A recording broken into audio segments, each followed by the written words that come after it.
আজকে আমরা অপরিচিতা গল্পের একেবারে খুঁটিনাটি সকল ইনফরমেশনগুলো দেখব, যেগুলো পরীক্ষা আসে সেগুলো আমি তোমাদেরকে এক্সট্রা করে স্টার চিহ্ন দিয়ে দিব। তোমরা পরীক্ষার জন্য সেগুলো আলাদা করে চাইলে কালেক্ট করে নিতে পারো। চলো আমরা গল্পটা পুরোপুরি দেখে নিই, লেখক পরিচিতিটাও পড়বো কারণ সেখান থেকেও এমসিকিউ আসে। একটু ধৈর্য ধরো, এরপরেই আমরা গল্পটা আলোচনা করা শুরু করছি। অপরিচিতা লিখেছেন কে? রবীন্দ্রনাথ ঠাকুর। প্রথমে এটা সবুজপত্র পত্রিকায় প্রকাশিত হয়, এর পরবর্তীতে তখনের সময় এটা যে গ্রন্থভুক্ত ছিল, তখনে সবুজপত্র পত্রিকার প্রকাশের পরপর এটা যে গ্রন্থভুক্ত ছিল সেটা হলো গল্প সপ্তক। কি? গল্প সপ্তক। পরবর্তীতে সেটাকে কি করা হয়? গল্পগুচ্ছ তৃতীয় খণ্ডে 1927 সালে, কত সালে? 1927 সালে সেখানে আবার নতুন করে অন্তর্ভুক্ত করা হয়। তো চলো আমরা এখানের মধ্যে দেখব, এটা 4টা পর্বে লেখা আছে। 4টা পর্ব, প্রতিটা পর্ব আমরা আলাদা আলাদা করে দেখব। কিছু চরিত্র এখানে দেখতে পাবে, তার মধ্যে কিছু চরিত্র সম্পর্কে একটু করে বলিনি। প্রথমে দেখো মামা, যে একটু লোভী টাইপের ক্যারেক্টার। কল্যাণী একটু শিক্ষিত মেয়ে, তার বাবাও শিক্ষিত, শম্ভুনাথ সেন। এরপরে হলো অনুপমের বাবা উকিল, এবং উকিলের বন্ধু আরেকটা ক্যারেক্টার আছে। এরপরে হলো হরিশ, অনুপমের বন্ধু হরিশ। এরপরে বিনু দাদা, অনুপমের পিস্তুতে ভাই। আর অনুপম হলো এখানের নায়ক ক্যারেক্টার, মানে যে গল্প কথক আছে সেই হলো অনুপম। এর পাশাপাশি শম্ভুনাথ বাবু হলো কল্যাণীর বাবা, রেলওয়ে কর্মী নামেও আমরা এখানে একটা সংলাপ বা কথোপকথন দেখব। লেখক পরিচিতিটা আগে একটু জেনে নিই। রবীন্দ্রনাথ ঠাকুরের জন্মসালটা একটু করে দেখে নিবে। তার মায়ের নামটা, তার পূর্বপুরুষের নিবাস ছিল বর্তমান বাংলাদেশের খুলনা জেলায়। তাহলে তার যে আগের যে পুরুষরা দাদার আগের যারা ছিল তারা বাংলাদেশের খুলনা জেলায় থাকতো। তিনি প্রাতিষ্ঠানিক শিক্ষায় আগ্রহ ছিলেন না, কিন্তু এই না যে তিনি অশিক্ষিত ছিলেন, তিনি মানে তার এটাতে ভালো লাগতো না, কিন্তু তিনি অনেক বেশি শিক্ষিত ছিলেন। রবীন্দ্রনাথ ঠাকুরের হাতে বাংলা ছোট গল্পের উদ্ভবও ঘটে। রবীন্দ্রনাথ ঠাকুরের হাতে বাংলা ছোট গল্পের উদ্ভব, বিকাশ ও সমৃদ্ধি ঘটেছে, এবং তার জন্যই বাংলা ছোট গল্পের জনক বলা হয় রবীন্দ্রনাথ ঠাকুরকে। খুবই বেশি গুরুত্বপূর্ণ। বাংলা ছোট গল্পের জনককে? বাংলা ছোট গল্পের জনক রবীন্দ্রনাথ ঠাকুর। তার ছোট গল্প বিশ্ব সাহিত্যের শ্রেষ্ঠ ছোট গল্পগুলোর সমতুল্য বলে মনে করা হয়। মানে পৃথিবীতে যত সুন্দর এবং যত ভালো মানের লেখা ছিল, তার লেখাগুলো তার সমতুল্য। 1284 বঙ্গাব্দে মাত্র 16 বছর বয়সে, কত বছর? মাত্র 16 বছর বয়সে ভিখারিণী গল্প রচনার মধ্যে ছোট গল্প লেখক হিসেবে তার আত্মপ্রকাশ ঘটে। ছোট গল্প লেখক হিসেবে কত বছর বয়সে? মাত্র 16 বছর বয়সে। কিন্তু তিনি লেখা শুরু করেন কত বছর বয়সে? রবীন্দ্রনাথ ঠাকুর 15 বছর বয়সে বনফুল কাব্য দিয়ে তার প্রথম লেখা শুরু করেন, এবং তার ছোট গল্প লেখা হয় 16 বছর বয়সে। সেই লেখাটির নাম কি ছিল? ভিখারিণী। তাহলে তার প্রথম ছোট গল্প হলো ভিখারিণী, এবং তার প্রথম কাব্য হলো বনফুল। এরপরে জীবনের শেষ সময় পর্যন্ত তিনি লিখেছেন গল্পগুচ্ছ 4 খণ্ড, তার প্রধান গল্প সংকলন। মানে এখানের মধ্যে অনেক বেশি গল্প রয়েছে তার। পারিবারিক জমিদারি তদারকি সূত্রে কুষ্টিয়ার শিলাইদহে বসবাসের সময়টি রবীন্দ্রনাথের ছোট গল্প রচনার স্বর্ণযুগ। এই শিলাইদহে থাকাকালীনই এই যে তোমাদের এখানে বইয়ের মধ্যে সোনার তরী যে কাব্যটি আছে বা সোনার তরী যে কবিতাটি আছে, এই সব কবিতা তিনি প্রায় সবগুলোই লিখেছেন শিলাইদহে থাকা অবস্থায়। তার সবচেয়ে সুন্দর লেখাগুলো এই কুষ্টিয়া থাকা অবস্থায় তিনি লিখেন। তার ছোট গল্পে একটা বড় অংশ জুড়ে আছে বাংলাদেশের সাধারণ মানুষের জীবন ও প্রকৃতি। ছোট গল্পের মতো বাংলা উপন্যাসও তার মৌলিক অবদানে সমৃদ্ধ হয়েছে। 1903 সালে প্রকাশিত চোখের বালি বাংলা উপন্যাস সাহিত্যের এক নতুন যুগের সূচনা করে। কি? চোখের বালি কত সালে? 1903 সালে। খুব বেশি গুরুত্বপূর্ণ ইনফরমেশনগুলো দেখবে। তার অন্যান্য উপন্যাসের মধ্যে ঘোড়া, ঘরের বাইরে, চতুরঙ্গ যোগাযোগ, শেষের কবিতা। এই শেষের কবিতা কিন্তু একটা উপন্যাস। শেষের কবিতা, তোমরা আবার কবিতা বা কাব্যগ্রন্থ দাগাই দিও না, এটা একটা উপন্যাস। সবচেয়ে বেশি আসে পরীক্ষায় এই কোশ্চেনটা, যে শেষের কবিতা কোন ধরনের লেখা। এটি একটি উপন্যাস। নাটক রচনার ক্ষেত্রে রবীন্দ্রনাথ ঠাকুরের শ্রেষ্ঠত্ব অবিসংবাদিত। তার রচিত নাটকগুলোর মধ্যে বিশেষভাবে উল্লেখযোগ্য হলো বিসর্জন, চিত্রাঙ্গদা, রাজা, অচলায়তন, ডাকঘর, রক্তকরবী ইত্যাদি। বিচিত্র প্রবন্ধ, বাংলা শব্দতত্ত্ব, কালান্তর ইত্যাদি তার গল্পগ্রন্থ। এগুলো একটু মনে রাখবে। কাব্য সাহিত্যে বিশেষ অবদানের জন্য তিনি 1913 সালে নোবেল পুরস্কারে ভূষিত হন। 1941 খ্রিস্টাব্দে 7 আগস্ট, 1348 বঙ্গাব্দে 22 শ্রাবণ রবীন্দ্রনাথ ঠাকুরের জীবনাসন ঘটে। এর মৃত্যুসালটা একটু দেখে নিবে। আমরা এখন আমাদের যে গল্পটা আছে গল্পে চলে যাব। গল্পের সবগুলো বিষয় ধৈর্য সহকারে দেখবে এবং নিজেদের বই সুন্দর করে দাগানোর চেষ্টা করবে। আজ আমার বয়স 27 মাত্র। এখানে এই যে লেখাটা কে লিখছে? অনুপম লিখছে। কে লিখছে? অনুপম। এবং অনুপমের বয়স কত? 27। যখন সে এই গল্পটা লিখছিল তখন তার বয়স মাত্র 27। এই জীবনটা না দৈর্ঘ্যের হিসেবে বড় না গুণের হিসেবে। এই যে তার 27 বছর বয়সটা আছে, এটা নাকি দৈর্ঘ্যের হিসেবে বড়, মানে জীবনটা অনেক বড় না, নাকি গুণের হিসেবে। তার মানে এই 27 বছর বয়সে তার যে যে গুণগুলো অর্জন করার কথা ছিল সে তার কিছুই করে নাই। এটা সে নিজের আত্মসমালোচনা করে এই কথাটা বলেছেন যে আমার জীবনটা না দৈর্ঘ্যের হিসেবে বড় না গুণের হিসেবে, মানে আমি তো তেমন কোনো দক্ষতা অর্জন করতেই পারি নাই। তবু ইহার একটু বিশেষ মূল্য আছে। কিন্তু তার এই 27 বছরের জীবনে এমন কিছু ঘটেছে যার জন্য ও বলছে যে আমার এই জীবনটার একটু বিশেষ মূল্য আছে। তো ও এখানে এখন বলবে যে ইহা সেই ফুলের মতো যাহার বুকের উপর ভ্রমর আসিয়া বসিয়াছিল, মানে ও বলতেছে এটা হলো সেই ফুলের মতো যার উপর ভ্রমর এসে বসেছিল। তো ও এখানে এই কথাটা বলার কারণ যে কল্যাণীর সাথে তার একটু পরেই বিয়ে হয়ে যাওয়ার কথা, সেই জায়গার মধ্যে তার মামার চালাকির কারণে, মামার পাকনামির কারণে তার বিয়েটা আর হয় নাই। একটু পরে তুমি বিয়ের আসরে বসে আছো, তোমার ঘরের ওপারেই তোমার বউ বসে আছে, একটু পরে যে তোমার বউ হয়ে যাবে, সেই জায়গা থেকে উঠে আসার যে কষ্টটা, তো তাই সে তার আত্মসমালোচনা করে বলছে যে এই যে আমার একটা জীবন, এখানের মধ্যে একটা মেয়ে এসেছিল, ভ্রমর মানে ও মেয়েকে মানে কল্যাণীকে বোঝাচ্ছে, এবং সেই পদক্ষেপের ইতিহাস তাহার জীবনের মাঝখানে ফলের গুটি ধরিয়া উঠিয়াছে। তো আমরা জানি যে কোনো কিছু, যেমন ওর জীবনের যে আগের সময়টা সেটার মধ্যে তার একটু পরে কল্যাণীর সাথে বিয়ে হতো, তার জন্য ও এটাকে তুলনা করছে যে গুটির সাথে, যে আমরা দেখি ফলের গুটি মানে ফল আসা, তো এই ফলটা পরবর্তীতে কি হয়, যে কোনো ফল আসলে পরবর্তীতে পাকে। তো ওর যে জীবন, ওর জীবনে ফলটা কিন্তু পাকতে পারে নাই। যেমন কি ও কল্যাণীকে একটু পরে বিয়ে করতো, তাদের সংসার হতো, সে জায়গায় তার জীবনের মধ্যে ফলের গুটি ধরেছে ঠিক আছে, কিন্তু ফলটা পরিপক্ক হতে পারে নাই। যেমন কি সে কল্যাণীকে হাতছাড়া করে ফেলেছে, মানে কল্যাণীকে সে আর পায় নাই।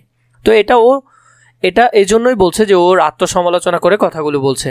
সেই ইতিহাসটুকু আকারে ছোট, মানে এই যে তার জীবনের যে ইতিহাস এটা কিন্তু আকারে ছোট, মানে যে ঘটনাটা ঘটে গেল তাহাকে ছোট করিয়াই লিখিব, মানে তার জন্য সেই এই গল্পটাকে ছোট করে লিখছে। ছোটকে যাহারা সামান্য বলিয়া ভুল করেন না তাহারাই ইহার রস বুঝিবেন। মানে আমরা দেখি না অনেক সময় যে বিষয়টা ছোট কিন্তু তাৎপর্য অনেক বেশি, তাই বলছে যারা ইহাকে ছোট হলে ছোট হিসেবে যারা ভুল করবেন না তারাই এটার রস মানে মজা বুঝবেন যে এই গল্পটা কেমন। কলেজে যতগুলো পরীক্ষা পাশ করিবার সব আমি চুকাইয়াছি। আমরা দেখি আমাদের দেশের মধ্যে প্রথমে একটা ছেলে ক্লাস 10-এ পরীক্ষা দেয়, ক্লাস 10-এর পর ইন্টারে পরীক্ষা দেয়, এভাবে ধাপে ধাপে সেও অনুপমও কী করেছে, তার জীবনে যতগুলো পরীক্ষা আছে সবগুলো, মানে ডিগ্রির জন্য যতগুলো পরীক্ষা প্রয়োজন সবগুলোই সে চুকাইয়াছিল মানে কি সবগুলোই সে শেষ করেছে। ছেলেবেলায় আমার সুন্দর চেহারা লইয়া পণ্ডিত মশাই আমাকে শিমুল ফুল ও মাকাল ফলের সহিত তুলনা করিয়া বিদ্রূপ করিবার সুযোগ পাইয়াছিলেন। তো তার চেহারা যখন সুন্দর ছিল, অনুপমের চেহারা কিন্তু সুন্দর, মানে অনেক বাচ্চা আমরা দেখি যে দেখতে অনেকটা নাতুস নুতুস, দেখতে ভালো লাগে, কিন্তু তার কোনো গুণ নাই, মানে সে কোনো দক্ষতা অর্জন করে নাই বা কোনো কাজ ভালো করতে পারে না। তাই পণ্ডিত মশাই তাকে তুলনা করতো কিসের সাথে? শিমুল ফুল দেখতে লাল রঙের একটি ফুল, কিন্তু তার ভিতর কোনো গন্ধ নাই। মানে এখানে বোঝাচ্ছে যে অনুপমের দেখতে সুন্দর কিন্তু কোনো গুণ নাই, মানে তার কোনো দক্ষতা নাই কোনো কিছু সম্পর্কে। মাকাল ফলের সহিত, তো আমরা দেখেছি মাকাল ফল একটি গন্ধযুক্ত ফল, দেখতে সুন্দর কিন্তু ভিতরে গন্ধ মানে এখানে গুণহীন বোঝাচ্ছে। তো অনুপমও গুণহীন, দেখতে ভালো সুন্দর কিন্তু তার ভিতর কোনো দক্ষতা নাই, কারণ তার মামা তাকে কোনোদিন ওইভাবে কাজ করতে দেয় নাই বা কোনো কাজ শিখতে দেয় নাই। পরিবারের মধ্যে ওকে সব কিছু আগে থেকেই দিয়ে দিত, কোনো কিছু তাকে এক্সট্রা করে দক্ষতা অর্জন করে নিতে হতো না, পরিবারের কোনো কাজ তাকে করতে হতো না, সব কিছুই আগে থেকে করার জন্য মানুষ থাকতো, তাই সে তার জীবনে ওইভাবে দক্ষতা অর্জন করতে পারে নাই। তো তাই তার যে পণ্ডিত মশাইরা ছিল তার সুন্দর চেহারার জন্য কিন্তু গুণহীন থাকার কারণে তাকে নিয়ে বিদ্রূপ করত। ইহাতে তখন বড় লজ্জা পাইতাম, মানে তখন তাকে নিয়ে যখন বিদ্রূপ করতো তখন সে একটু লজ্জা পাইতো তখন।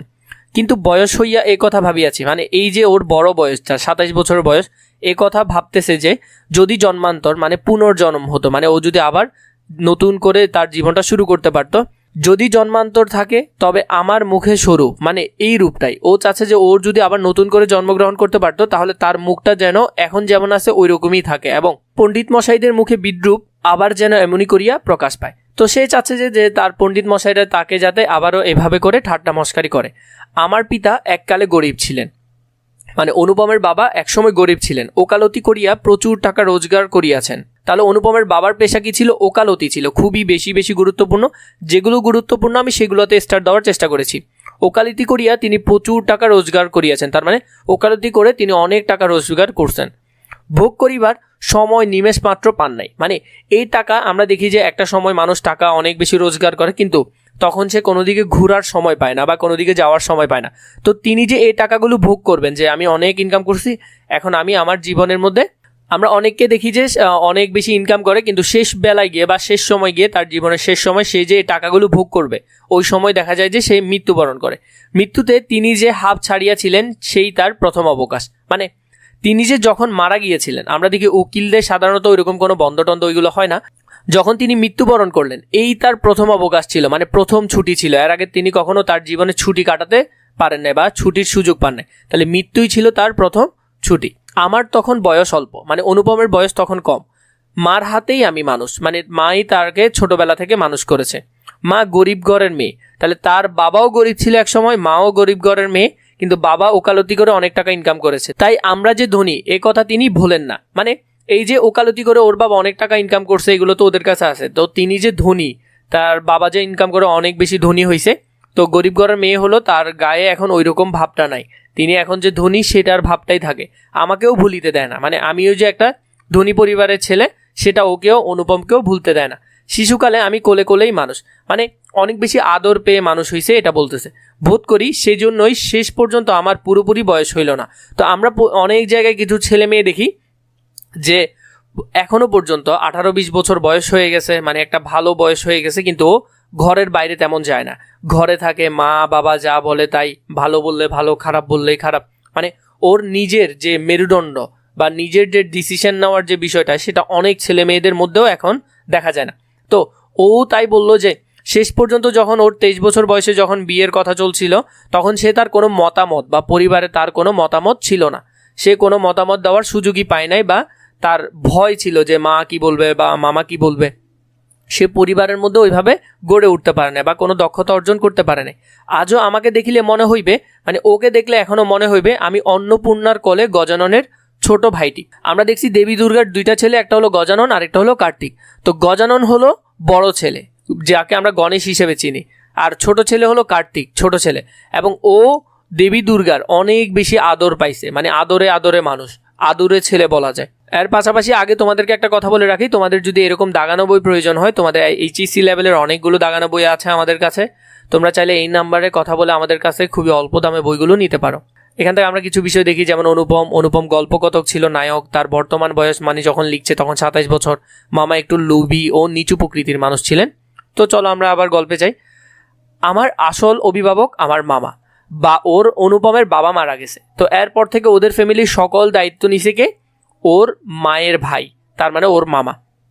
তিনি আমার চেয়ে বড় জোর বছর 6, মানে 6 বছরের বড়। তো অনুপমের বয়স যখন লিখছিল তখন 27, তাহলে তার থেকে 6 বছর বড়, তাহলে তার বয়স তখন যখন লিখছিলেন তখন 33 বছর। কিন্তু ফলগুর বালির মতো তিনি আমাদের সমস্ত সংসারটাকে নিজের অন্তরের মধ্যে শুষিয়া লইয়াছিলেন। মানে আমরা দেখি ফলগু নদী, এটা ইন্ডিয়ার একটা নদী। এই নদীটা কেমন, যে নদীটা এরকম থাকলেও নদীর মধ্যে দেখবা যে তুমি নিচে বালি দেখা যাচ্ছে, এই বালি তো, কিন্তু বালির ভিতর দিয়ে নদীর স্রোত বয়ে যাচ্ছে। মানে উপর দিয়ে দেখা যাচ্ছে যে বালি, কিন্তু ভিতরে নদীর স্রোত বয়ে যাচ্ছে। তো বলছে ফলগু নদীর মতো তিনিও কি করছে, অনুপমদের পুরো সংসারটাকে নিজের মধ্যে শুষে নিছে, যে ওদের ঘরে যদি কোনো ডিসিশন নিতে হয় সবার আগে মামা, মানে মামাকে ছাড়া তুমি ওদের পরিবারের এক ফোঁটা পানিও নিতে পারবে না। তাহাকে না খুঁড়িয়া এখানকার, মানে না খুঁড়িয়া মানে কি, তাহাকে না জানাইয়া বা তাকে না বলে এক গুন্ডুসো রস পাইবার জো নাই। এক গুন্ডুসো মানে কি, এক ফোঁটা রস, মানে এখানে পানি ধরলে এক গুন্ডুসো পানি, মানে তুমি যে ওদের বাড়ি থেকে এক ফোঁটা পানিও নিবা তারও কোনো উপায় নাই মামাকে বলা ছাড়া। মামাকে বললেই তুমি সব কিছু এখানে করতে পারবে। এই কারণে কোনো কিছুর জন্যই আমাকে কোনো ভাবনা ভাবিতে হয় না। মানে তার মামাই পরিবারের সব কিছু দেখছে, জায়গা জমি থেকে শুরু করে পরিবারের সকল ডিসিশন তিনি নিচ্ছেন। তো এই ক্ষেত্রে অনুপমকে এক্সট্রা করে কিছু ভাবতে হয় না, মানে সে টোটো করে বেড়াতে পারে। কন্যার পিতা মাত্রই স্বীকার করিবেন আমি সৎপাত্র।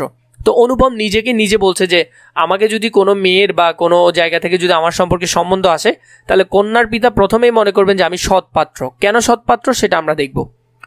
তামাকটুকু পর্যন্ত খাই না। আমরা দেখছি তখনকার সময় যে পয়সাওয়ালা যে পরিবারগুলো ছিল সেখানে তামাক খাওয়া বা হুক্কা খাওয়ার একটা ধুম ছিল, যে তারা অনেক বেশি তামাক খেত। তো অনুপম কিন্তু তামাকও খায় না। তো একটা ভালো পরিবারের ছেলে হয়ে, মানে টাকাওয়ালা পরিবারের ছেলে হয়েও সে কি খায় না, তামাক খায় না। তো তার জন্য মেয়ের বাবা মনে করবে ও তো অনেক ভালো ছেলে, ভালো মানুষ হওয়ার কোনো ঝঞ্ঝাট নাই, মানে আপনি যদি ভালো মানুষ হতে চান এতে কোনো ঝামেলা নাই। তাই আমি নিতান্তই ভালো মানুষ, মানে আমার জীবনে কোনো ঝামেলা নাই, কারোর সাথে আমার দুই কথা নাই, আমি খুবই ভালো মানুষ। মাতার আদেশ মানিয়া চলিবার ক্ষমতা আমার আছে, মানে মা যদি আমাকে কোনো কথা বলে আমি সেটা 100% মেনে চলি। বস্তুত না মানিবার ক্ষমতা আমার নাই, মানে আমার মা ভালো বলুক খারাপ বলুক কোনো একটা কথা বলছে সেটা আমি 100% মানবো, কিন্তু এমন কিছু বলছে যেটা আমার নিজের জীবনের বিরুদ্ধে চলে যাচ্ছে, কিন্তু সেটা আমি চাইলেও কি করতে পারি না, মাকে না করতে পারি না, আমাকে সে কাজটাও করতে হয়। এক কথায় সে মেরুদণ্ডহীন একরকম মানুষ, মানে তার নিজস্ব কোনো বিচক্ষণতা নাই বা নিজের ফ্যামিলিতে ওর কোনো নিজের কোনো কথার দাম নাই। অন্তপুরে শাসনে চলিবার মতো করিয়া আমি প্রস্তুত হইয়াছি। অন্তপুরে মানে কি, কিছু পরিবারের মেয়েরা থাকে না যারা পরিবারের ভিতরেই মানুষ, বাইরের আবহাওয়া সম্পর্কে কিছুই জানে না, যদিও এখন এটা নাই। আবার অনেক ছেলেও থাকে যারা পরিবারের ভিতরেই থাকে, মারা ওদেরকে বের হতেও দেয় না, মানে একেবারে হাতের কাছে রাখে। তো এই জন্য বলছে অন্তপুরের শাসনে, মানে পরিবারের ভিতরের শাসনে চলিবার মতো করিয়াই আমি প্রস্তুত হইয়াছি। মানে পরিবারের বাইরে গিয়ে যে অনেক কাজকর্ম থাকে, ছেলেদেরকে অনেক কিছু করতে হয়, ওইরকম কিছুই ও শিখে নাই, ও অনেকটা বেডিদের মতো আর কি।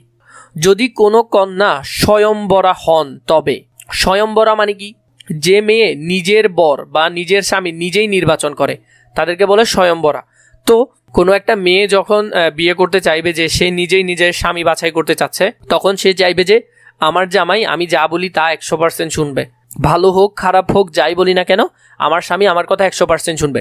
তো ও তাই বলছে যদি কোনো কন্যা স্বয়ম্বরা হন, মানে নিজেই নিজের স্বামী ঠিক করে, তবে সেই সুলক্ষণটি স্মরণ করিবে, তবে এই সুলক্ষণটি স্মরণ রাখিবেন। মানে এই যে তার যে লক্ষণটা, যে সে পরিবারের কথা মেনে চলে, মা যা বলে তাই, মানে ওর নিজস্ব কোনো বিচক্ষণতা নাই, মেরুদণ্ড নাই, বেডির মতো বেড়া বলা যায়, এরকম ছেলে সাধারণত এই স্বয়ম্বরা টাইপের মেয়েরাই পছন্দ করে। এরপরে যদি আমরা দেখি, অনেক বড়ঘর হইতে আমার সম্বন্ধ আসিয়াছিল, মানে অনেক ভালো ভালো ফ্যামিলি থেকে ওর জন্য সম্বন্ধ আসছে, যে পয়সাওয়ালা ফ্যামিলি থেকেও, কিন্তু মামা যিনি পৃথিবীতে আমার ভাগ্য দেবতার প্রধান এজেন্ট, মানে তার ভাগ্যে কি হবে না হবে সব কিছু ঠিক করে তাদের ফ্যামিলিতে তার মামা যা বলে তাই। বিবাহের সম্বন্ধে তাহার একটা বিশেষ মত ছিল, মানে আমি আমার ভাগিনাকে বিবাহ করাবো, কিন্তু এখানে আমার একটা নির্দিষ্ট একটা আবদার আছে বা মত আছে, ধনীর কন্যা তার পছন্দ নয়। কারণ ধনীর কন্যা হইলে তো ফ্যামিলিতে মাথা হেড করে চলবে না, কিছু হইলে মামাকেও বাজিয়ে দিবে। তো এজন্য বলছে ধনীর কন্যা আমার পছন্দ না।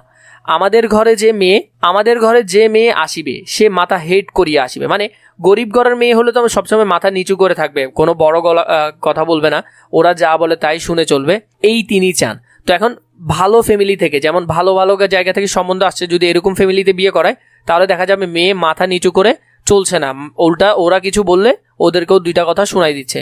অথচ টাকার প্রতি আসক্তি তার অস্থিমজ্জায় জড়িত, মানে তিনি টাকাকে অতিমাত্রায় ভালোবাসেন, অনেকটা লোভী যে বললাম, এই লোভী ক্যারেক্টারটা এখান থেকে আসছে অনেকটা। তিনি চাচ্ছেন যে যৌতুক, অনেক বেশি যৌতুক, কিন্তু মেয়ের পরিবার গরিব হলেও মেয়েকে যৌতুক দিতে ওরা একবারও ভাববেন না। তিনি এমন বেহাই চান যাহার টাকা নাই, মানে তিনি এমন বিহাই চাচ্ছেন যার টাকা নাই, অথচ যে টাকা দিতে কসুর করিবে না, মানে যে ওনার কাছে টাকা নাই কিন্তু ওনার যতটুকু আছে ওনার মেয়ের জন্য উনি সবটুকু দিয়ে দিতে রাজি হবে। যাহাকে শোষণ করা চলিবে, মানে ওই যে তার যে শ্বশুর হবে অনুপমের শ্বশুর বা শ্বশুর বাড়িকে যাতে শোষণ করতে পারে, এই লাইনটা একটু বোঝার চেষ্টা করো। যাহাকে শোষণ করা চলিবে, মানে ওই যে শ্বশুর হবে ওর শ্বশুরকে ওরা চাইলে কি করতে পারবে, শোষণ করতে পারবে, যে আপনার মেয়েকে এটা দেন নাই কেন, ওইটা দেন নাই কেন, ওইটা করেন না কেন, ওইটা করেন না কেন, এগুলো বলতে পারবে। কিন্তু অথচ বাড়িতে আসিলে, মানে তিনি যদি তার মেয়ের বাড়িতে, মানে মেয়ের যে জামাই আছে অনুপমের বাড়িতে যদি বেড়াইতে আসে, তাহলে গুড়গুড়ির পরিবর্তে, গুড়গুড়ি মানে হলো এক প্রকার দামি তামাক বা হুক্কা টাইপের, এটা কিন্তু দামি। তো সাধারণত আগেরকার পরিবারে এরকম জিনিস খাইতে দিলে মনে করা হতো যে তারা আমাকে অনেক বেশি আপ্যায়ন করছে, সম্মান করছে। তো অথচ বাড়িতে আসিলে গুড়গুড়ির পরিবর্তে বাদা হুক্কার তামাক দিলে যাহার নালিশ খাটিবে না। বাদা হুক্কা মানে এটা সাধারণত দেখা যায় যে নারকেলের যে উপরে আছে, যেটাকে আমরা সুস্সা বলি, নারকেলের উপরের যে চামড়া আছে সেটা দিয়ে একরকম হুক্কা বানায়, এটা কিছুটা কম দামি। এটা দিলে মনে করা হয় যে তাকে বেশি পরিমাণ আপ্যায়ন করা হচ্ছে, এটা দিলে তাকে কম আপ্যায়ন করা হচ্ছে। যার বাবাকে এরকম কম দামি জিনিস দিলেও তিনি নালিশ করবেন না যে আপনারা আমাকে কম আপ্যায়ন করছেন, আমি আসবো না, বা এরকম ভাব দেখাবেন না। তো এই জন্যই মূলত মামা এটা বলছে যে উনি আমাদের বাসায় আসবে ঠিক আছে, কিন্তু আমরা যদি ওনাকে কম আপ্যায়ন করি তাহলে উনি কিছু মনে করবে না, কিন্তু আমরা ওনাকে শোষণ করব। ওনার বাড়ি থেকে আমরা ওনার মেয়ের জন্য অনেক কিছু আনাবো। আমার বন্ধু হরিশ কানপুরে কাজ করে। আমার বন্ধু বলতে কার? অনুপমের বন্ধু। অনুপমের বন্ধুর নাম কি? হরিশ। খুব বেশি বেশি গুরুত্বপূর্ণ। শেষ ছুটিতে কলকাতায় আসিয়া আমার মন উতাল করিয়া দিল, কারণ বন্ধু মানুষ তো, বেডির কথা বললে এমনি ভালো লাগে। তো ওর বন্ধু কি করলো, ওকে বললো যে মামা মেয়ে যদি বলো, একটা খাসা মেয়ে আছে, মানে অনেকটা কচি মেয়ে বলা যায়। সে বলিল, ওহে মেয়ে যদি বলো, একটা খাসা মেয়ে আছে, মানে অল্প বয়সী বা সুন্দর রমণী একটা মেয়ে আছে, তুমি যদি বলো আমি ঠিকানা দিতে পারি। যদিও এখন আমাদের এখানে নাম্বার আদান প্রদান হয়, কিন্তু তখন তো মোবাইল ওইভাবে ছিল না। তো তাই অনুপমকে বলতেছে, ওহে মেয়ে যদি বলো, একটা খাসা মেয়ে আছে, দেখতে অনেক সুন্দর, ওইরকম একটা মেয়ে আছে। তো তাই এটা কাকে বললো? অনুপমকে বললো। এখন অনুপমের মন তো এমনিও উতাল হয়ে আছে যে কখন বিয়ে করব, কখন একটা বউ আসবে। তো তাই এরপরে যেটা হলো সেটা আমরা যদি দেখি, কিছুদিন পূর্বেই MA পাস করিয়াছি।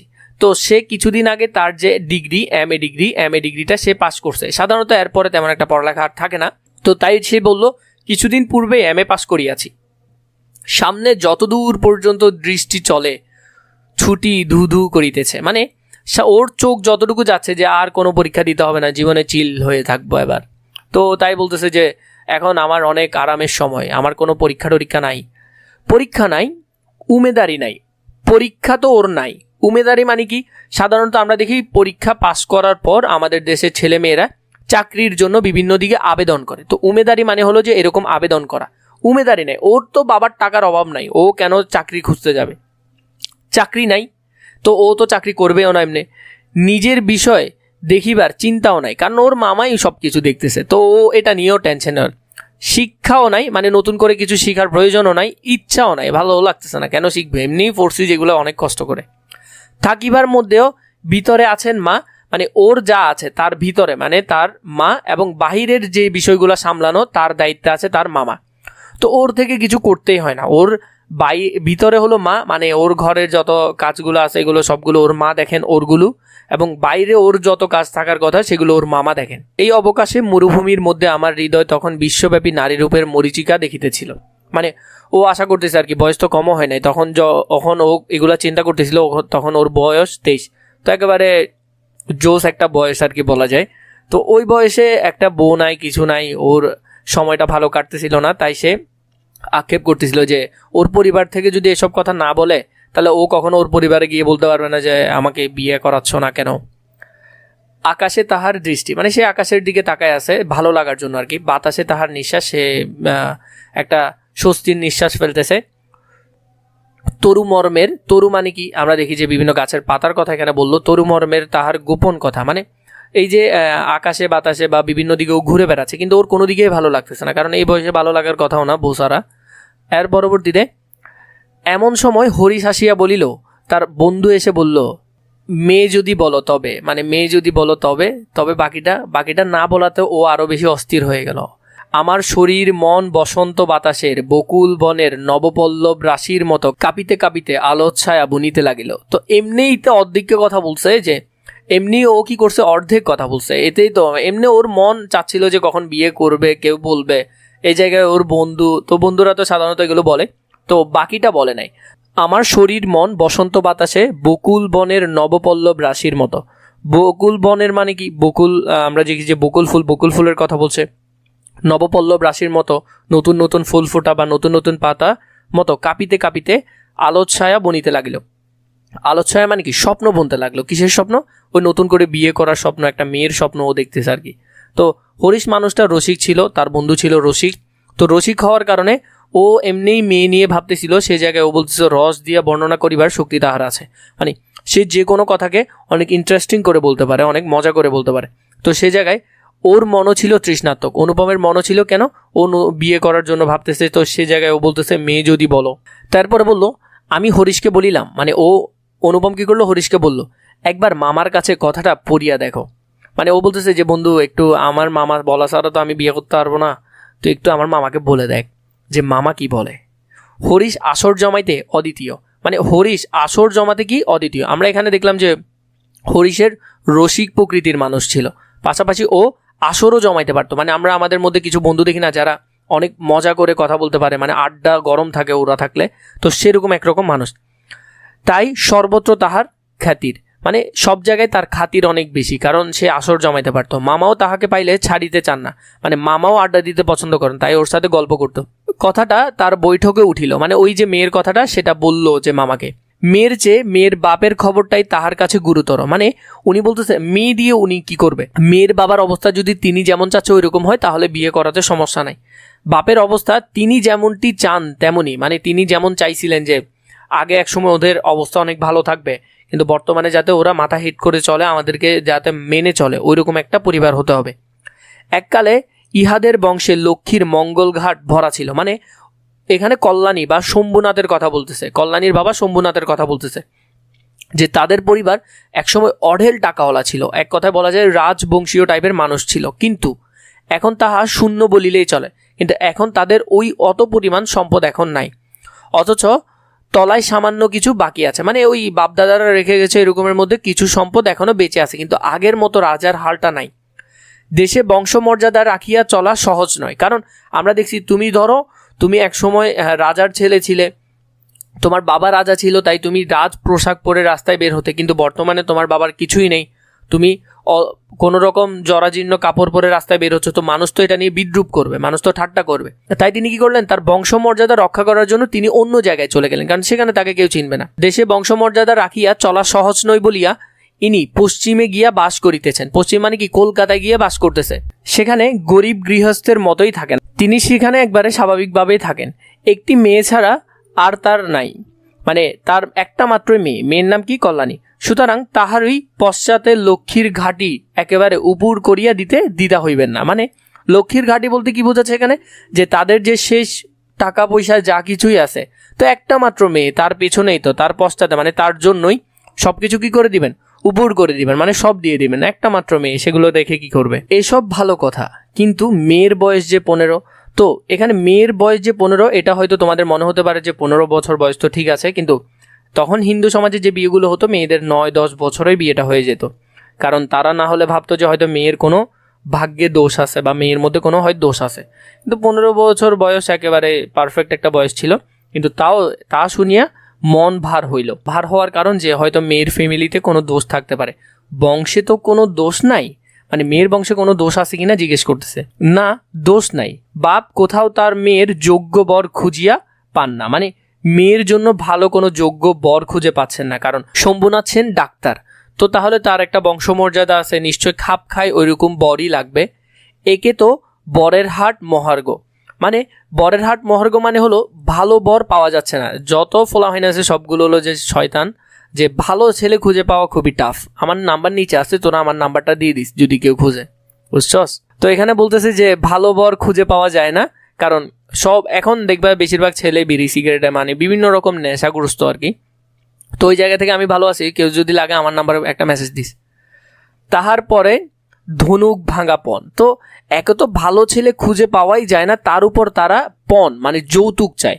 কাজেই বাপ কেবলই সবর করিতেছেন, মানে বাপ কেবলই অপেক্ষা করতেছেন যে ভালো বর বা ভালো ছেলে পাবো, কিন্তু মেয়ের বয়স সবুর করিতেছে না।